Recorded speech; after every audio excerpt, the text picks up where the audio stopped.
Killed my battery. Dead batteries. Technology at its best. All right, we're back up and running. One of the things that the PA District Chamber of Commerce really believes and promotes is community and business development. And as such, an event like this is very near and dear to our hearts because we're not just the Prince Albert Chamber of Commerce, we're the Prince Albert District Chamber of Commerce. So we feel that we have an investment and a stake in events such as the elections for the rural municipalities. And we're really quite thrilled to see such a robust turnout for this evening. We're ready for another question. Thank you. This question will be answered by Eric and then Doug and then Paul, in that order.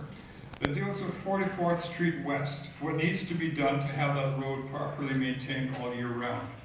Whose responsibility is it? 44th Street West is the, if I'm remembering correctly, is the road that runs from Glenmore Equipment to Bob Peters Sawmill there down on the way to the steel sales office there. I'm not sure who owns that. I think it's Bar Steel now. Anyway, that road is owned partially by the RM, I believe, and partially by the city. Now, in order to come up with a solution there, and I know that road, we use that road constantly, and it is a treacherous road, probably one of the worst maintained roads in the RM, and not because of the fault of the RM of Prince Albert, but because it's jointly owned, and sometimes there's a bit of a crossover there that doesn't happen. The RM of Prince Albert can negotiate with the city of Prince Albert collaboratively, to build that road up into a proper serviceable road. It is the road that heavy trucks and equipment use to bypass Marquis Drive. It's something that we need to have in the RM, and you can't go down to Elevator Road because Elevator Road is quite a bit longer and quite a bit further out of the way for these trucks to move equipment in between businesses or in between highways, major highways there. So I think that we need to sit down and work collaboratively with the city of Prince Albert in investing in that road, making sure that it is a viable option for companies to use to transport their goods and their services between their main highways, two main highways. Thank you. Doug, 44th Street West. What needs to be done to have that road properly maintained all year round? Whose responsibility is that? Yes, it's my fellow candidate Eric has mentioned. It is the shared, to my understanding, is a shared access road between the city and the RM, and it's very heavily traveled. And to be quite frank, it is eyesore. It's not in good shape at all, and I think it's a very good thing that it's been brought up. It definitely needs to be dealt with. We have to definitely visit that problem. Thank you. Paul, 44th Street West. What needs to be done to have that road properly maintained all year round? Whose responsibility is it? Well, 44th Street West, from Peter Sawmill to Birch Hills Highway, that's RM Road. And then from the trailer court entrance to the Saskatoon Highway is RM Road. The section in between belongs to the city of Prince Albert. And that road there never gets properly graded. You can see a perfect example there of a road that's never been crowned. It's flat, it's actually convex. The sides aren't cut off it, so when it rains, the water is trapped on top, it can't drain off, and the city never gravels it. To compound the troubles, the city, for years and years and years, the street sweepers dumped all the dust there. And you can't make a road out of dust, plain and simple. If the city could turn it over to the RM, we could properly maintain it. From the trailer court to the Saskatoon Highway, we tried years ago a chip surface, asphalt chip surface and whatnot. It failed miserably. It doesn't stand up to the traffic, so we're back to grading that. There has been some work being done on the road from Peters, on 44th, from Peters Sawmill to the Birch Hills Highway. A lot of the businesses there have gotten together and they're greening water, and that's going to really improve the whole area. Because when you get that water out of the area, then you have a more stable road bed. It's not like trying to build a road on bread dough. So that's going to help a lot. Okay, thank you. We have a question from the audience. Hi. My question is, would you guys as a ratepayer, I'd like to know that what your views are to keep evenly the concern of a ratepayer, because I had a concern that's been going on for about 15 years of dusting the roads and letting another ratepayer grade the road. You guys talk about grading all the roads and all these expenses, but yet you're letting other ratepayers do maintenance on the road. And talk about oiling up the roads around Davis and everything else. I went to meetings. I wasn't told anything. I talked to my counselor many times, different counselors and everything else in my area. I don't get any answers. I talked about moving the mailbox, still don't get answers. The bylaw officers are sent there to this individual, and there's nothing done. So as a ratepayer, why is one more preference given to the other? I pay my taxes too. So to summarize, the question is, why is it that one ratepayer may be given preference over another for responses to their issues? Yes, and why is he allowed to do maintenance on the road and I'm not? Why is one person allowed to do maintenance on their road and you're not? Now, is that too specific a question, or do we want to proceed with it? Proceed with it? Okay. All right, we're going to go back to starting with the original order of Paul, Doug, and Eric in that order. So the 2 points to the question are, and help me out here, folks, because I don't write it down quickly as I hear it. Why does one person get a response to an issue where somebody doesn't, and why is one person allowed to maintain their section of road and the other person's not allowed to? Is that correct? Essentially not allowed to, don't have to follow the bylaws. So why do some ratepayers have to follow the bylaws and others don't? Okay, so you don't want to rephrase that as why do some ratepayers follow the bylaws and others allowed to get away without following the bylaws? Yeah, and why is some guy allowed to do maintenance on the road where the other guys, it should be up to the RM to do the maintenance on the road? Okay. Not the taxpayers. They're All right. You're Okay. doing the roads with grease and everything else. All right. That's not allowed. It's against the bylaws that you're not supposed to use oil and grease on the roads. Okay, so I think I understand the question. I'll repeat it one more time just to make sure I've got it locked down. Why are some ratepayers expected to follow the bylaws and others are allowed to get away with not following bylaws? And why is one ratepayer allowed to maintain the roads whereas the other one can't? Councilors do not listen to you. And councilors, I'm sorry, can we keep the question down to one, one little bundle? Okay? Well, they don't listen to you. You have a, like I have. Okay, that's not posed as a question, sir. That's an opinion, and I'm sorry, we're here to ask questions, okay? All right? Okay. Thank you. Okay, so gentlemen, you've heard the question. We're going to start with Paul. I would like to say that everyone should be treated the same in the RM. Everyone's the same. They should be treated the same and fairly.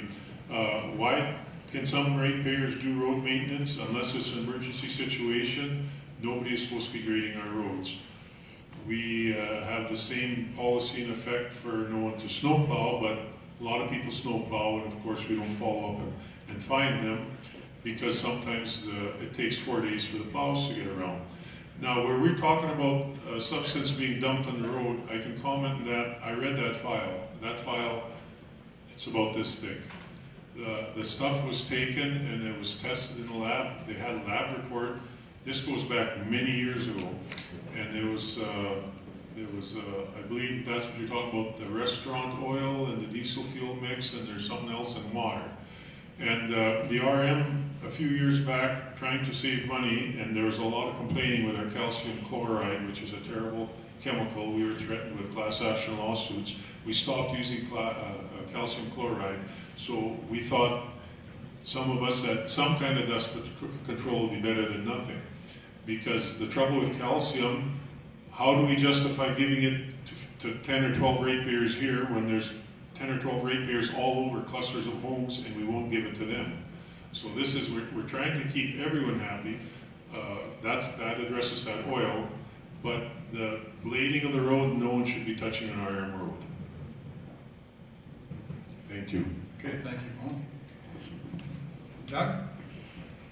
The question, it relates to why some people are allowed to skirt the bylaws in road maintenance, and why are not the bylaws consistently applied?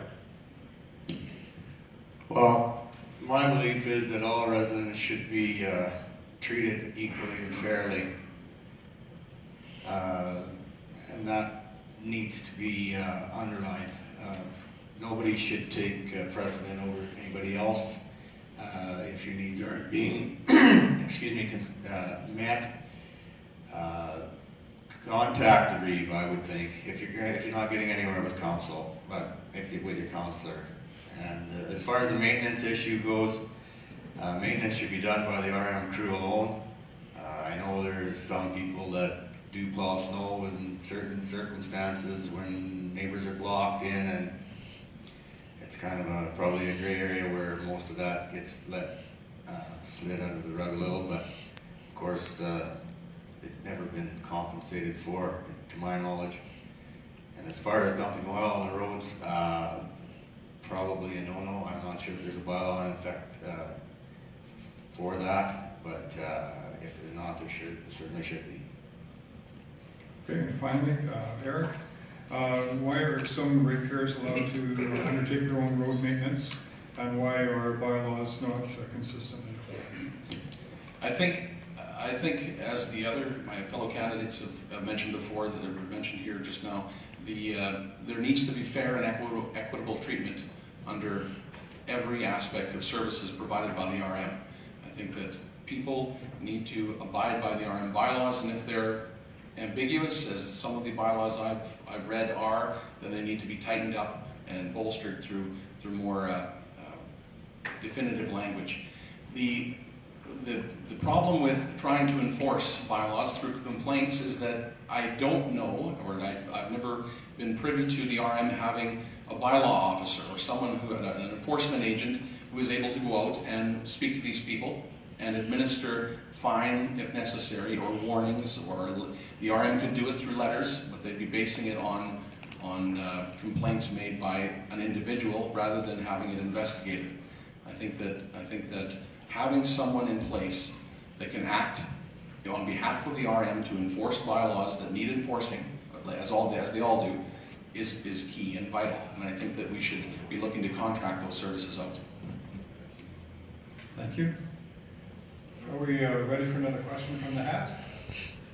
This is a traveling hat, ladies and gentlemen. This hat goes wherever Louise goes. It sits in her office all day long and then goes out with her in the evening. So if you see the hat below Louise, you look around her. Okay, so the question is a long one. I should have brought lunch. Okay, seriously.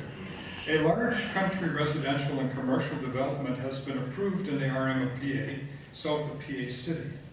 The developers, Clooney and Broda, are asking for large tax concessions and the forgiving of development fees. Any other developer, would you support this and allow this to happen, or would you treat this development the same as all the other ones?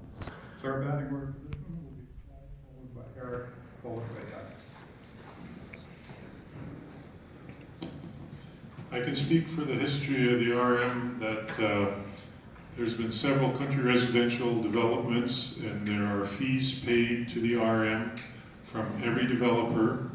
So I would think it would be a very dangerous thing for the RM to set a precedent and allow anyone to have fees forgiven now or tax concessions, because then we'll have all our other developers coming back to us and saying, why did you do it for them and not for us? I believe everyone should pay the same fees and the same taxes as the developments that they are putting up. And I do not believe there should be concessions to developers. Thank you. Okay, thank you. Eric? I think I've got the gist of it. You got the gist of it? Okay, thank you, I appreciate that. Thank you very much. My response will be fairly short because as I do most things in life, I don't like to make assertions based on partial information. I understand that the question was posed with some direct knowledge, possibly that may be only privy to the RM Council. Now, for me to sit here and make assertions and proclamations about what should be done and what shouldn't be done without the possession of the entire facts is not fair to you, the ratepayer, or fair to me as the Reeve. It could make me look foolish, so I'm not prepared to comment on that specific matter, but I will say that fair and equitable treatment under the administration of the RM is paramount, and I think that if a business proposal is sound and has merit, then it should be entertained and discussed. And as far as this specific matter goes, I don't have the information, and I'm not prepared to make any kind of assertion on it at all. Okay, thank you. Doug? I think I got it. You got it? Okay. Thank you, gentlemen. I feel much the same way as Eric does on that issue. I don't know the facts in this particular situation at all. I've not been privy to the facts, and I'm really one to do a lot of due diligence and work on facts. So without the facts, I really can't comment, but I do think that everybody should be treated equally and fairly. Okay, thank you. Are there any verbal questions from the audience? Okay, we've got a good show of hands. Lady in the mid row there, sure, certainly. Gentlemen, you'll be next after the next group. I would like to know what is the best plan for fire response in our community in the RMPA.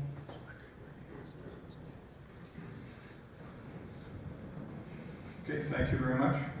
So what is the lineup? Will be Doug, followed by Eric, followed by Paul.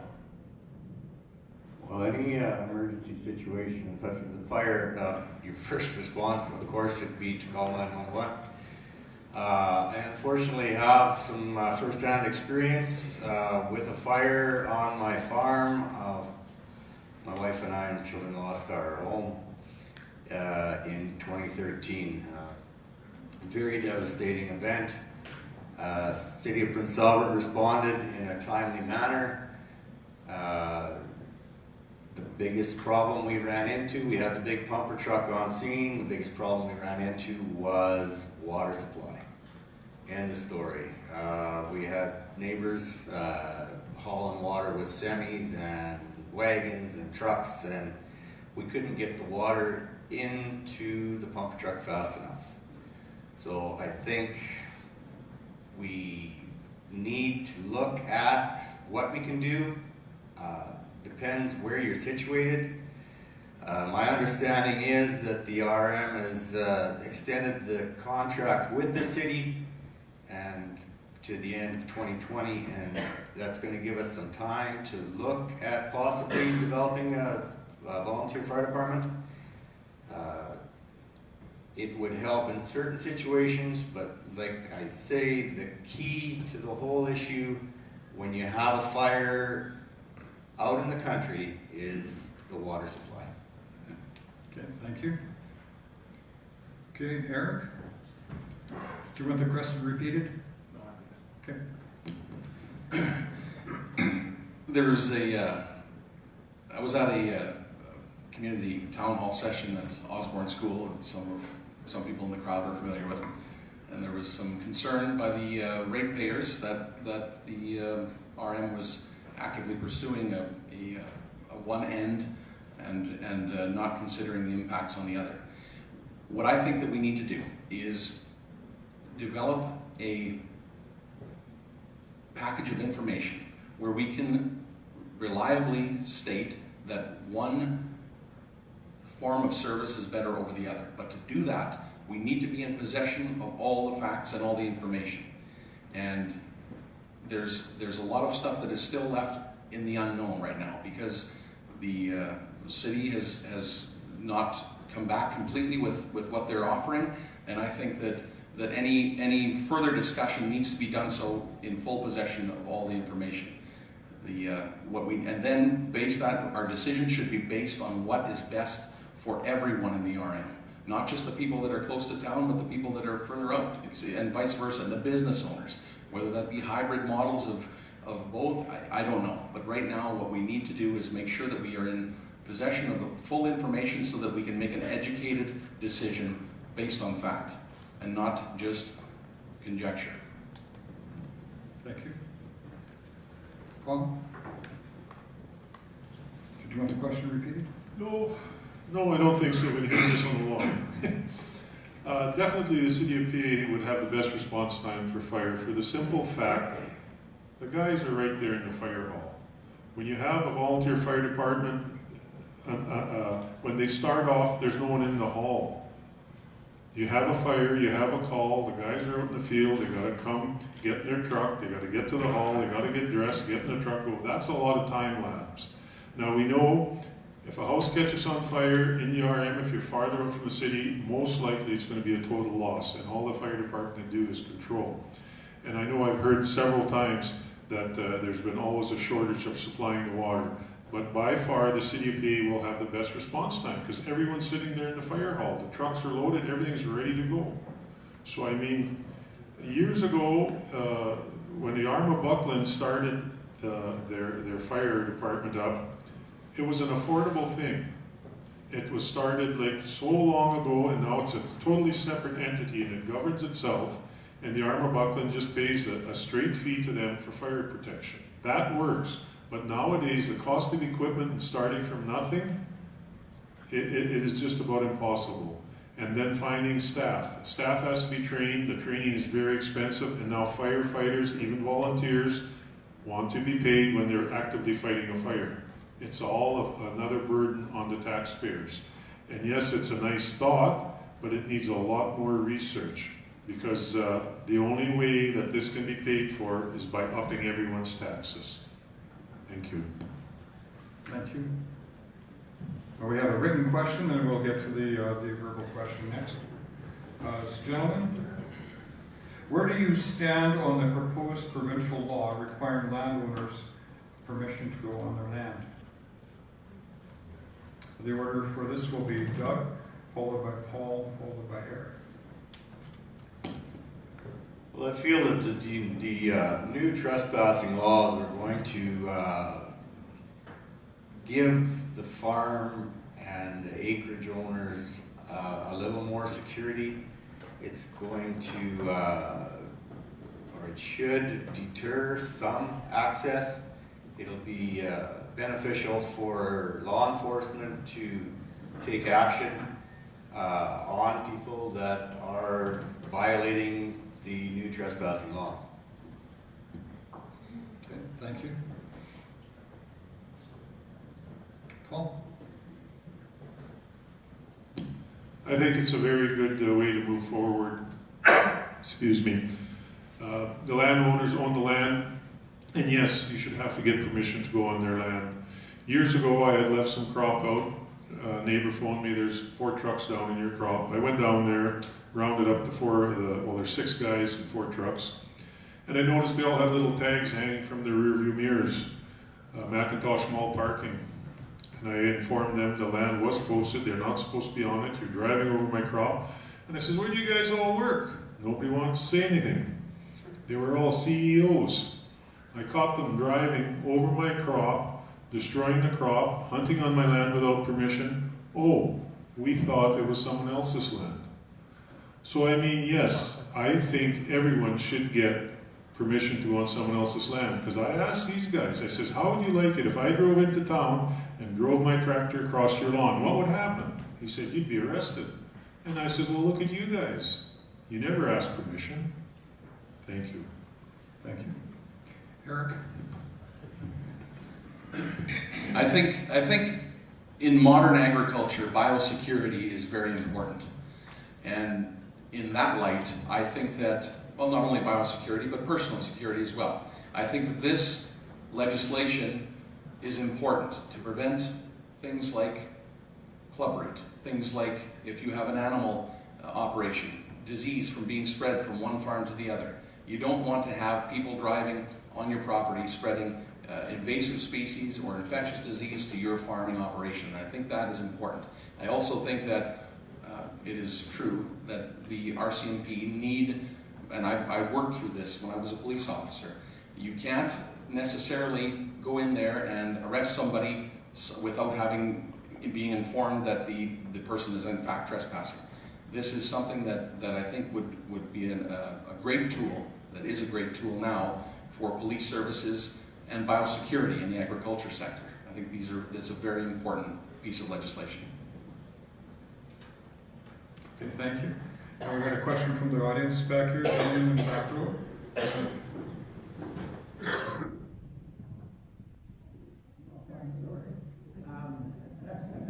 Just to start off on the alert thing, a comment. You guys, whoever wins the election, will be in the same building as a company that has a very good alert system already. You probably just piggyback that off to start with rural water. It works very well. As far as bylaws go, I have two questions. You guys have all mentioned commercial development in the RM. A lot of our commercial bylaws are very antiquated. You guys do have a development officer on staff with the RM that is basically a go-between between your council or super council and the people wanting to do developments. Probably would be a good idea to get those bylaws up to date. And what would you guys do to get those bylaws up to date in a reasonable time to attract business from out of town that can those bylaws on the website? What would you do to get bylaws up to the date in a reasonable time? Okay. So we'll ask the gentleman to respond in the following order: Eric, Paul, and then Doug. As I've mentioned a few times now in comments here that the bylaws are antiquated, they are ambiguous, and they need to be tightened up to prevent items from slipping through the loopholes. The conversations that we need to have around the council table, I believe, in my opinion, is that the council needs to be engaged to do this quickly. It can't happen weeks or months or, well, weeks or months, but not years down the road. We can't have continued to operate in the same way with the same bylaws and still have an effective response to concerns from ratepayers, incidents that crop up from time to time that need a concise language in a bylaw to be able to act on it. I think that is paramount. I think that along with conversations about what we're willing to offer these businesses to come to the RM of Prince Albert, we also need to have conversations about the bylaws and what we can do to tighten those up and make it more clear, causal and effect situation. Thank you. Paul? A lot of the bylaws, as far as building and commercial development, they get updated whenever we redo our official community plan. We have public meetings. Every ratepayer is welcome. They all come and give their input. And that's what we take back to council. The planner goes through that. They go through them with council and we update them. The other bylaws that govern the RM and how the RM operates outside of planning and development, they are constantly being updated and new ones drawn up. We follow the templates and that come from SARM and information from all the other RMs that flows through SARM to us. So we are constantly writing new bylaws and updating the old ones. That's an ongoing process. It never stops. And the official community plan, the public meetings, that was for all ratepayers to have all your input. And whatever changes you wanted in the official community plan and all the bylaws that govern development. And Well, I'm not up to date as far as all the bylaws go. I'll be honest, that information hasn't come across my desk yet, but I hope it will. But I think any bylaws that you feel are dated or need to be reviewed should be mentioned to your counselor and brought before council in a timely fashion. And legitimate complaints should be dealt with in a very timely manner. Okay, thank you. Now, I know I want to give preference to the people in the audience to raise their questions. I have one written question left, but I defer to the gentleman who had indicated he has a question. Oh, we have two gentlemen. Oh, there we go. Okay, pass the mic. There we go. Well, this is kind of a loaded question. Well, having to do with attracting commercial businesses to the RM. Now, okay, one question is there a commercial area in our RM? Zone for Use the mic. We need you to use the mic for our people. Oh. Okay, so when it comes to commercial planning and zoning areas and all that, now where is the industrial park or the commercial park that we're? Is there one? Is there one, or that's one question. I don't know who can answer that, but if there was one, what are your thoughts on it? I know things cost money to build a commercial development, like Melford, Tisdale, all these other smaller towns. One with the theory of if they build it, they will come. So there's the question. What are your thoughts on if you build it, they will come? And when is a proper timeline? We're in a recession. Maybe right now is not the time, but we're looking maybe 3 years, 4 years from now. So what are your thoughts? That's the question. Okay, I think we can boil that down to saying basically what are your thoughts around the dedicated industrial park? Is that fair enough? Yeah, sure. Yeah, great, thank you.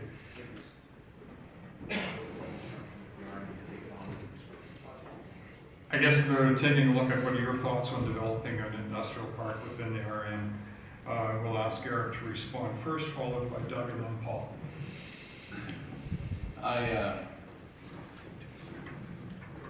Personally, my position would be I have a little bit of reticence in investing a massive amount of tax dollar and ratepayer dollars and leveraging the RM to build a what-if scenario.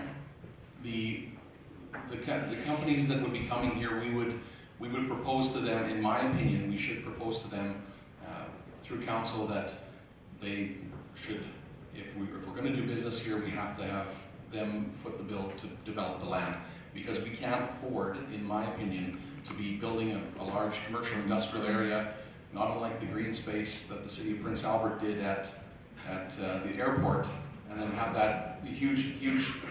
I mean, there were some dollars funded through the federal government and maybe some from the provincial government and things like that. But that industrial site, as many of you know, is just growing grass now. There's nothing there other than some roads and a pump house, I think. So we don't want to have that situation here. I think we need the chicken before the egg, and that's how we do it. Thank you. Doug?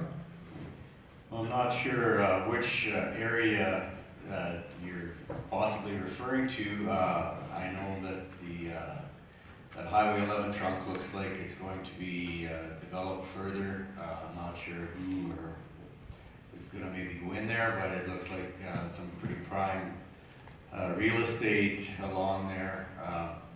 I think the Prince Albert Regional Economic Development Alliance will be key to new development in the whole area, and having the surrounding representatives on board and trying to fast track to some degree the whole procedure for businesses coming into this area will definitely be key. Thank you. Paul? Yeah, well, if you would look on the official community plan maps, it shows where the designated industrial and light commercial areas are. They mostly follow the highway corridors because all businesses want to be right on the highway. They don't want to be 7-8 miles down the grid road. If you look at the R. McCormick Park, its industrial area is written in stone through negotiation with the City of Saskatoon, so that even if the City of Saskatoon grows right around it, the R. McCormick Park will always keep its industrial park, because they need that tax base. So this would come by having negotiations with the city and between the city and the RM, if we could do something like that. I've been suggesting this to council for many years to protect our commercial developments, because if the city would grow and annex our commercial developments, we lose a huge tax base. And when that happens, you know what happens, the taxes go up. Right now, we do not have a dedicated industrial park. And as I said, our commercial area is mainly along the highways. But it is something we have been talking about. It hasn't been written in stone yet, but we'd like to see the RM dedicate a park and protect our commercial properties. Thank you. Thank you. Well, ladies and gentlemen, this brings us to the time of the evening where we have closing comments from each of the candidates. Each candidate will be given 2 minutes each to close out their portion of the evening. We'll go back to our starting lineup. We'll ask Paul and then Doug and then Eric to bring us their closing comments. And of course, Donna will faithfully do her yellow card, red card duty, 30 seconds at the yellow card. So if you gentlemen, do you wish to come to the podium or do you want to remain seated? To come to the podium. Okay, let's get up and do a little bit of exercise. You can all come to the podium. One at a time. Okay. Paul.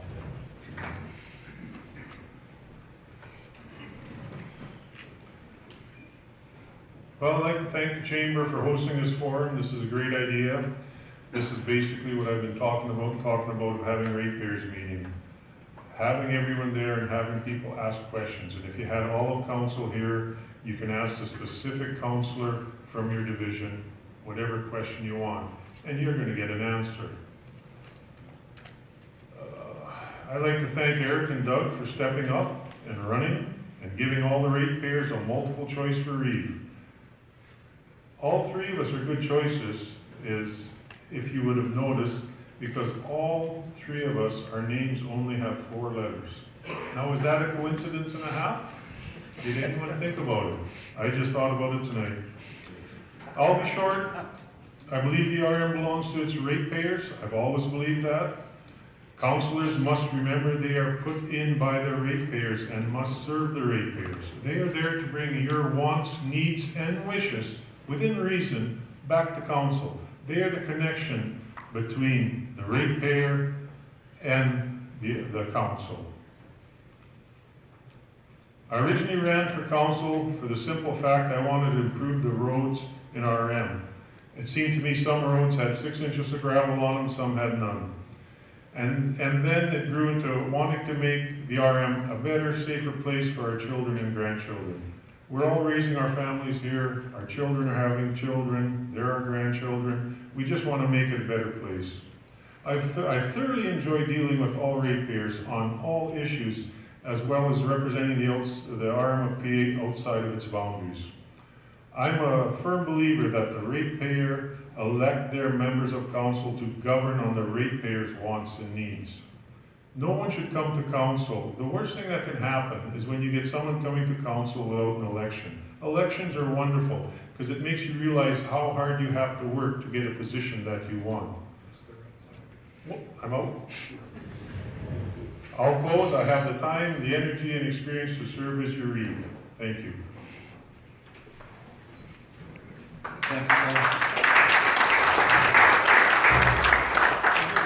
Doug, can you come up for your closing comments, please?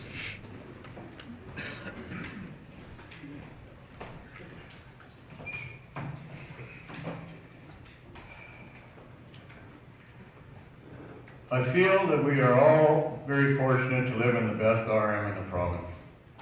I'd like to thank my fellow candidates for also letting their names stand for Reeve and wanting to contribute to the RM in their way. Since I put my name forward, the encouragement and support that I have received from my family and friends has been simply overwhelming. I am asking for the chance to serve you as your advocate and your neighbor. I'm excited to meet the opportunities and challenges that are involved with bettering our RM.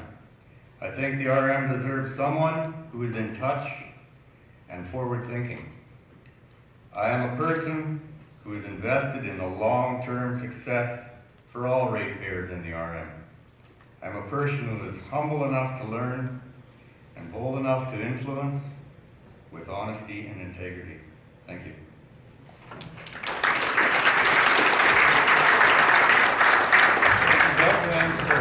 Please.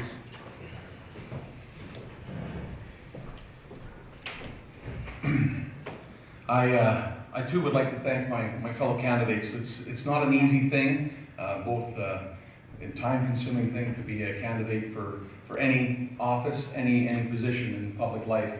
Is takes a very unique individual, and it's something that I think that is a commendable thing. Not to toot my own horn there. I'm heartened to see the level of public engagement here tonight. And I'm hopeful that the issues raised here in this forum will see their way to the council table for discussion in the future. I would like to offer these final thoughts in closing. The RM of Prince Albert is standing on the cusp of tremendous economic opportunity. The formation of a regional economic development alliance and the potential for new resource development in the region has the RM and its ratepayers well positioned geographically to benefit in a big way. I fervently believe that with the right leadership and planning, we can all succeed together. So, I stand here before you with great humility and respect and ask for not only your support, but your vote on June 12th. Thank you all very much for coming, and have a great evening.